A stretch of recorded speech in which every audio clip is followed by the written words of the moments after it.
ಟೆಂಗಲ್ಲಿ ಎಲ್ಲ ಮುತ್ತೈದರೆಲ್ಲ ಬಂದಿರ್ತಾರೆ. ಅವ್ರಿಗೆಲ್ಲ ಪೂಜೆದೆಲ್ಲ ರೆಡಿ ಮಾಡಿ ಅಮ್ಮ ಅಂತೆಲ್ಲ ಮುಹೂರ್ತ ಸಮಯ ಆ ಥರ ಬರ್ತಾಯಿದೆ. ಮಹಾಲಕ್ಷ್ಮಿ ಸಂಕಲ್ಪ ಬಂದು ಮನೆ ಮೇಲೆ ಕುಂತ್ಕೊಳ್ಳಿ ಅಂತೆಲ್ಲ ಗೌರಿ ಅಂತೆಲ್ಲ ಹೇಳಿ ಆಶಾ ಅವ್ರಿಗೆ ಹೋಗ್ತಾರೆ. ಆಶಾ ಅವ್ರಿಗೆ ಹೋಗಿದ ಅಜ್ಜಿ ಗೌರಿನ ಕರ್ಕೊಂಡು ಬರ್ತಾರೆ. ಅಜ್ಜಿ ಮತ್ತು ಗೌರಿ ಬಂದ ವಿವೇಕ್ ಕದ್ದು ಮುಚ್ಚಿ ನೋಡ್ತಾ ಇರ್ತಾನೆ. ಇಲ್ಲಿ ಒಂದು ಸಾಂಗ್ ಬರುತ್ತಾ ಇರುತ್ತೆ, ಕದ್ದು ಮುಚ್ಚಿ ನೋಡ್ತಾ ಇರ್ತಾನೆ. ಅದೇ ಟೈಮಿಗೆ ರೀ ಅಂತೆಲ್ಲ ಹೇಳಿ ಅಜ್ಜಿ ನೋಡ್ರಿ ಗೌರಿ ಹೇಗೆ ಕಾಣಿಸ್ತಾ ಇದ್ದಾಳ ಅಂತೆಲ್ಲ ಅಜ್ಜಿ ಕೇಳಿದೆ. ತುಂಬ ಚೆನ್ನಾಗಿದೆ ಕಣಮ್ಮ, ಸಾಕ್ಷಾತ್ ಅಮ್ಮನವರೇ ಕೆಳಗೆ ಇಳಿದು ಬಂದಂಗೆ ಅಂತ ತಾತ ಹೇಳಿದೆ. ಗೌರಿ ನಾಚ್ಕೊಂತಾಳ. ಏನೇ ಆಗಲಿ ನಮ್ಮನೆ ಮಹಾಲಕ್ಷ್ಮಿ ಅಲ್ವಾ ಗೌರಿ ಅಂತೆಲ್ಲ ತಾತ ಹೇಳಿದೆ. ಯಾರ ದೃಷ್ಟಿನೂ ತಾಗಬಾರ್ದು ಅಂತೆಲ್ಲ ಹೇಳಿ ತಾತ ಹೇಳ್ತಾ ಇರ್ತ. ಹೌದ್ರಿ ಅಂತೆಲ್ಲ ಹೇಳಿ ಅಜ್ಜಿ ದೃಷ್ಟಿ ತೆಗಿತಾರೆ. ಗೌರಿ ಅಂತೆಲ್ಲ ಹೇಳಿ ಅವರಮ್ಮನೂ ಅವ್ರ ಚಿನ್ನು ಇಬ್ಬರು ಬಂದು ಬಾಗಿನ ಕೊಡ್ತಾರೆ.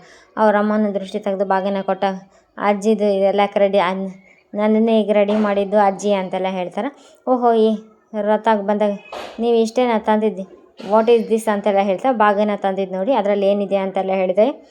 ಇಷ್ಟೇ ಬಾರನ ಅಂತೆಲ್ಲ ಹೇಳಿದಾಗ ಚಿನ್ನು ಅದಕ್ಕೆ ನೀವು ಬಾರ ಆಗಿಗೆ ತಾಳಿಯಲ್ಲಿ ಇಟ್ಟು ಬಂದಿರೋದು, ಅದಕ್ಕೆ ಇರಬೇಕು ಬಿಡಿ ಆಂಟಿ, ನೀವು ಆ ಬಾರ ಅವರ ಯೋಗ್ಯತೆ ಇಲ್ಲ ನಿಮಗೆ ಅಂತೆಲ್ಲ ಹೇಳಿ ಚಿನ್ನು ಆ ತಾಕತ್ತಿಲ್ಲ ಅಂತಾನೆ ನಿಮ್ಮ ಕುತ್ತಿಗೆಯಲ್ಲಿರೋ ತಾಳಿ ಬಿಚ್ಚಿಟ್ಟಿರೋದಲ್ವಾ ನೀವು ಅಂತೆಲ್ಲ ಹೇಳಿ ಚಿನ್ನು ಅಂದ್ಬಿಡ್ದ.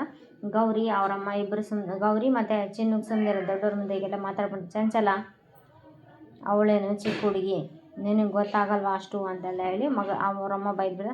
ಸರಿ ರಥಕ್ಕೆ ಬಾ ಅಂತೆಲ್ಲ ಈ ಕಡೆ ಇವನಿಗೆ ಕವನ ಫೋನ್ ಮಾಡ್ತಾಳೆ. ಚಿನ್ನುನೇ ನೋಡ್ತಾ ಇರ್ತಾನೆ. ಫೋನ್ ರಿಸೀವ್ ಮಾಡೋಕ್ಕೆ ಹೋಗಿ ಚಿನ್ನು ನೋಡ್ಕೊಂಡು ಹೋಗ್ತಾನೆ. ಆದರೆ ಚಿನ್ನು ಮಾತ್ರ ಏನು ಮಾತಾಡಲ್ಲ, ಏನರ ನೋಡ್ತಾ ಇರ್ತಾಳೆ ಅಷ್ಟೇ. ಈ ಕಡೆ ಮಹಾದೇವಿ ಅಂತೆಲ್ಲ ಹೇಳಿ ಶ್ಲೋಕ ಹೇಳ್ತಿರ್ತಾರೆ ಅವರು. ಸರ್ವ ಪಾಪ ಮಹಾಲಕ್ಷ್ಮಿ ನಮಸ್ತತೆ ಅಂತೆಲ್ಲ ಹೇಳಿ ಶ್ಲೋಕ ಹೇಳ್ತಿರ್ಬೇಕಾದ್ರೆ ಸರ್ವ ಪಾಪ ಹರಿಯ ದೇವಿ ಮಹಾಲಕ್ಷ್ಮಿ ಆಯೇ ನಮಃ ಅಂತೆಲ್ಲ ಅವ್ರ ಪೂಜಾರಿಗೆ ಕೆಂಬಂದುಬಿಡುತ್ತೆ. ಮತ್ತೆ ಕೆಂಬರುತ್ತೆ. ಮತ್ತೆ ಸರ್ವಜ್ಞೆ ಸರ್ವವರದೆ ಸರ್ವದೃಷ್ಟ ಭಯಂಕರಿ ಅಂತೆಲ್ಲ ಹೇಳಿ ಗೌರಿನೇ ರಥ ಹೇಳಿ ಗೌರಿನ ಅಕ್ಷತೆ ಕಾಳೆ ಹಾಕ್ತಾ ಇದ್ದಾಗ ಮಹಾಲಕ್ಷ್ಮಿ ನಮೋಸ್ತುತೆ ಅಂತೆಲ್ಲ ಹೇಳಿದಾಗ ನೀವು ಪ್ರತಿಯೊಬ್ಬರು ಎಲ್ಲರೂ ಶಾಕ್ ಆಗಿಬಿಡ್ತಾರೆ. ನಾವೆಲ್ಲ ಅದೇ ವೃತ್ತಿಯವರು, ನಾವು ಹೇಳೋದ್ರಲ್ಲಿ ಆಶ್ಚರ್ಯ ಇಲ್ಲ, ಆದರೆ ನೀನೇ ಒಂದು ಚೂರು ಅಪಶಬ್ದ ಬಂದಂಗೆ ಹೇಳಿದ್ದಾರೆ, ತುಂಬ ಸ್ಫೂರ್ತವಾಗಿ ಹೇಳಿದಮ್ಮ ಅಂತ ತಾತ ಅವರು ಪೂಜಾರಿ ಖುಷಿ ಪಡ್ತಾರೆ. ಅವಾಗ ಗೌರಿ ಪೂಜೆ ಮಾಡ್ತಾ ಆ ಕಡೆ ವಿವೇಕನ ನೋಡ್ತಾ ಇರ್ತಾ. ಅದೇ ಟೈಮ್ ಮಂಗಳಾರತಿ ಮಾಡುವಂದಾಗ ವಿವೇಕನ ನೋಡ್ತಾ ಇರ್ತಾ. ಅದು ಇವರು ಬಂದು ಆಶಾ ಬಂದು ನೋಡಮ್ಮ ಗೌರಿ ಪೂಜೆ ಎಲ್ಲಿ ಮಾಡ್ತಾ ಇದೀಯ ನೀನು ಅಂತೆಲ್ಲ ಹೇಳಿದಾಗ ಅದೇ ಸಾರಿ ಅಂತೆಲ್ಲ ಹೇಳಿ ಮತ್ತೆ ನಿಂತೆ ಸರಿತಾ ಆಗಿರ್ತೆ. ಪ್ರತಿ ಸಲ ನೀವು ಮಂಗಳಾರತಿ ಆಡ್ತಾಯಿದ್ರಿ, ನಾನು ಈ ಮನೆಗೆ ಬರೋಕ್ಕೂ ಮುಂಚೆ ನಮ್ಮ ಅತ್ತೆಯೇ ಮಂಗಳಾರತಿ ಮಾಡ್ತಾಯಿದ್ರು ದೇವರಿಗೆ, ಈ ಸಲ ನಮ್ಮ ಅತ್ತನೇ ಮಂಗಳಾರತಿ ಮಾಡ್ಕೊಂಡು ಹಾಡಲಿ ಅಂತೆಲ್ಲ ಹೇಳ್ತಾರೆ. ಯಾಕಂದರೆ ಇಲ್ಲಿ ಹಬ್ಬದ ದಿವಸ ಇದೇನಮ್ಮ ಇದು ಸುಮಂಗಲಿಯರೆಲ್ಲ ಮಂಗಳಾರತಿ ಮಾಡಿ ಅಂತ ತಾತ ಹೇಳ್ತಾರೆ. ಯಾಕಂದರೆ ಇಲ್ಲಿ ಚಕ್ರವರ್ತಿ ಇರೋ ಸಲುವಾಗಿ ಸರಿತಾ ಮಾತ್ರ ಏನು ಮಾತಾಡಲ್ಲ. ಸರಿ ಅಂತೆಲ್ಲ ಹೇಳಿ ಅವರೆಲ್ಲ ಅಜ್ಜಿ ಮತ್ತು ಸರಿತಾ ಎಲ್ಲರೂ ಸೇರಿ ಆಶೀರ್ವಾದ ಲಕ್ಷ್ಮೀ ಬಾರಮ್ಮ ಅಂತ ಸಾಂಗ್ ಹಾಡ್ತಾ ಇರ್ತಾರೆ. ಮುತ್ತೈದೆ ಹೆಣ್ಮಕ್ಳಿಗೂ ಅರ್ಶಿನ ಕುಂಕುಮ ಆಶೀರ್ವಾದ ತಗೊಳಮ್ಮ ಅಂತೆಲ್ಲ ಹೇಳ್ತಾರೆ. ಸರಿ ಅಂತೆಲ್ಲ ಹೇಳಿ ಆಶೀರ್ವಾದ ತಗೊತಾರೆ. ಆಶೀರ್ವಾದ ತಗೊಂಡು ಅವರೆಲ್ಲ ಹೋಗ್ತಾರೆ. ಇನ್ನು ಅವರಮ್ಮಗೂ ಗೌರಿ ಬಾಗಿನ ಕೊಟ್ಟು ಇದೇನಮ್ಮ ಇಷ್ಟು ಕಾಸ್ಟ್ಲಿ ರೇಷ್ಮೆ ಸೀರೆ, ಇದು ಮಗಳ ಪ್ರೀತಿ ಕಣಮ್ಮ, ಅದರಲ್ಲಿ ಲಕ್ಷ್ಮೀ ದೇವಿ ಆಶೀರ್ವಾದ ಅಂತ ಉದ್ದಕ್ಕೆ ಬೆಲೆ ಕಟ್ಟಬಾರ್ದು, ನಿನ್ನ ಗಂಡನ ಜೊತೆ ಸುಖವಾಗಿ ಸಂತೋಷವಾಗಿ ಬಾಳ ಅಂತ ಅವರಮ್ಮ ಆಶೀರ್ವಾದ ಮಾಡಿ ನಾವಿನ್ನೂ ಬರ್ತೀವಿ ಬೀಗ್ತಿ ಅವರೇ ಅಂತೆಲ್ಲ ಹೇಳಿ ತಾತಗೂ ಎಲ್ಲರಿಗೂ ಬರ್ತೀವಿ ಅಂತ ಚಿನ್ನುಗೆ ಹೇಳಿ ಕರ್ಕೊಂಡು ಹೋಗ್ಬಿಡ್ತಾರೆ.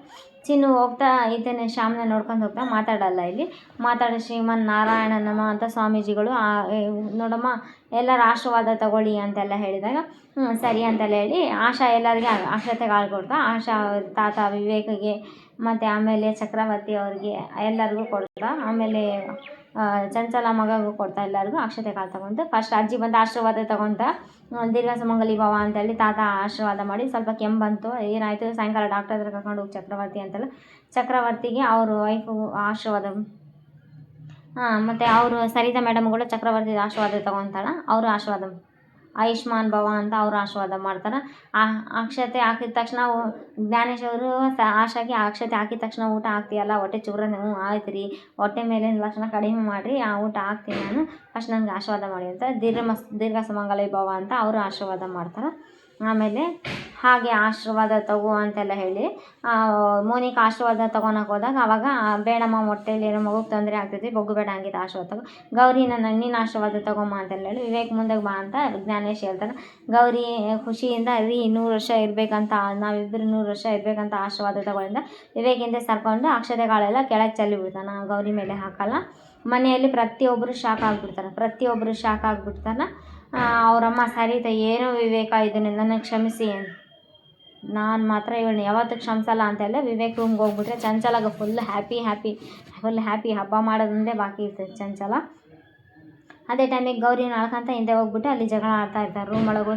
ರೀ ನನ್ನ ಜೊತೆ ಆಗ ನಡ್ಕೊಳ್ತೀವಿ ಮನಸ್ಸಾಗಿ ಹೇಗೆ ಬಂತು ಅಂತೆಲ್ಲ ಹೇಳಿ ಜಗಳ. ತಾತ ಇಲ್ಲಿ ಕದ್ದು ತಾತ ಹೊರಗಡೆ ನಿಂತು ಕೇಳಿಸ್ಕೊಂಡು ನಮ್ಮ ದಾಂಪತ್ಯ ವರ್ಧಿಸ್ಲ ಆಶೀರ್ವಾದ ಮಾಡಬೇಕಿತ್ತ ಅಂತೆಲ್ಲ ಹೇಳಿ ಹೆಂಗೆ ಬೇಕಾಗಿ ಜಗಳ. ನೀನು ನನ್ನ ಹೆಂಡತಿ ಅಂತಲೇ ಒಪ್ಕೊಂಡಿಲ್ಲ, ಆಶೀರ್ವಾದ ಹೇಗೆ ಮಾಡಿ ನನಗೆ ನಾಟಕ ಆಡೋಕ್ಕೆ ಬರೋದಿಲ್ಲ ಅಂತ ಹೆಂಡತಿ ಅಂತ ಒಪ್ಕೊಳ್ಳೋದಕ್ಕೆ ನಾನೇನು ದಾರಿಲಿ ಹೋಗ್ತಾ ನಿನ್ನ ಕೊಳ್ಳಿಗೆ ಬಂದೋಳಲ್ಲ ಅಂತೆಲ್ಲ ಹೇಳಿ ಆ ದಿನ ಮುಹೂರ್ತ ಟೈಮ್ ಒಳಗೆ ಮದುವೆ ನಿಂತು ಹೋಗ್ಬಾರ್ದು ಅಂತ ಎಲ್ಲ ಬಲವಂತ ಮಾಡಿ ಮದುವೆ ಮಾಡಿಸಿದ್ದು ಅಂತೆಲ್ಲ ಹೇಳಿ ಗೌರಿ ಅವರು ಕನ್ವಿನ್ಸ್ ಮಾಡಿ ಎಷ್ಟೇ ಮಾತ್ರ ತಾತ ಮಾತ್ರ ತುಂಬ ಬೇಜಾರು.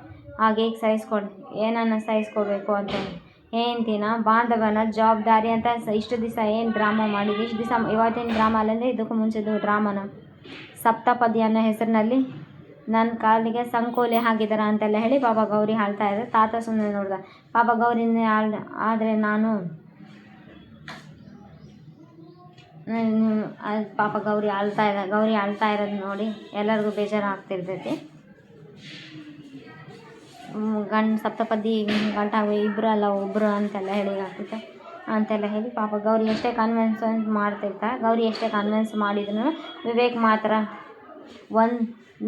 ಅದೆಲ್ಲ ಕೇಳ್ತಾನೆ. ಈ ಮನೆಯಲ್ಲಿ ದುಡ್ಡು ಹಣ ಆಸ್ತಿ ಅಂತಸ್ತು ಎಲ್ಲ ಇದೆ ಅಲ್ಲ, ಇನ್ನೇನು ಬೇಕು ನಿನಗೆ ಅಂತ. ನಾನು ಊಟ ತಿಂಡಿ ಬಟ್ಟೆ ಎಂತ ಎಲ್ಲ ಇದೆ ಅಲ್ಲ, ಮತ್ತಿನ್ನೇನು ಬೇಕು ನಿನಗೆ, ಏನು ಕಮ್ಮಿ, ಪ್ರೀತಿ ಒಂದು ಇಡೀ ಪ್ರೀತಿ ಬೇಕು ನನಗೆ ಅಷ್ಟೇ ಅಂತೆಲ್ಲ ಹೇಳಿ ಅಳ್ತಾ ಇದ್ದಾರೆ. ನೆಕ್ಸ್ಟ್ ಎಪಿಸೋಡ್ ಇನ್ನೂ ಚೆನ್ನಾಗಿದೆ. ನಿಮ್ಮ ತೀರ್ಮಾನ ಆದರೆ ನಂದು ಒಂದು ತೀರ್ಮಾನಗಳು ತಾತ ಆಳ್ಕೊಂತ ಹೋಗ್ಬಿಡ್ತಾರೆ. ಇಲ್ಲಿ ನನಗೂ ಲೇಟಾಗಿ ಬರ್ತದೆ, ನಾನೇನೇ ಮಾಡಿದ್ರು ಹೇಗೆ ಮಾಡಿದ್ರು ಕಷ್ಟ ನಿನ್ನ ಕಲಸು ಮನಸ್ಸಿಗೆ ಹತ್ರ ಕರಗಲ್ಲ, ನನಗೆ ಸ್ಪಷ್ಟವಾಗಿ ಅರ್ಥ ಆಯಿತು ಅಂತೆಲ್ಲ ಹೇಳಿ ಗೌರಿ ಇದು ಕೈ ಮುಗಿದು ಕೇಳ್ತಾಳೆ. ಇಲ್ಲೇ ಅರ್ಧಕ್ಕೆ ನಮ್ಮ ಸಂಸಾರ ಇಲ್ಲಿ ನಮ್ಮ ಪ್ರಯಾಣ ಅರ್ಧಕ್ಕೆ ನಿಲ್ಲಿಸ, ನಿಮಗೂ ನಿಮ್ಮ ಗಂಡಸನ ಅಹಂಕಾರಕ್ಕೂ ನನ್ನ ಗೌರಿ ಗಂಡ ಕೋಟಿ ನಮಸ್ಕಾರ ಅಂತೆಲ್ಲ ಹೇಳಿ ಕೈ ಮುಗಿದು ಬಿಡ್ತಾಳೆ. ನಾಳೆ ಎಪಿಸೋಡು ಪ್ಲೀಸ್ ಲೈಕ್.